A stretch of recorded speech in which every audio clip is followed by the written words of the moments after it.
Če bi držalo, da kdor poje, zlo ne misli, bi moralo Evropo tednika razganjati od sreče in miru.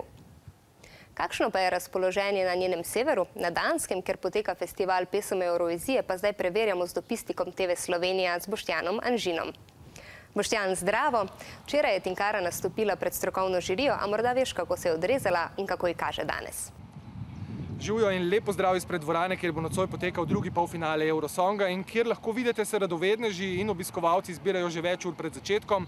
Tvoje vprašanja žal ne morem odgovoriti. Lahko samo povem, da je naša ekipa zadovoljna, da pravi, da je dala vse od sebe. In tu v novinarskem središču mnogi novinarji menijo, da je verjetno celo pomembneje, kako smo nastopili sinoči, kot pa kako bomo nastopili danes, ker pravijo, da bo Sloveniji lažje pridobiti točke strokovne komisije, kot pa publiki po Evropi, zaradi tega, ker nas mnogi niti ne poznajo. Poleg tega v tem polfinalu ni naših prijateljskih držav, ki bi glasovali za nas. Tako da lahko samo ugibamo, upamo, držimo pesti in gledamo nocoj pred izbor in vidimo, ali bomo v finalu ali ne. Boštjan, hvala in lep pozdrav na Dansko.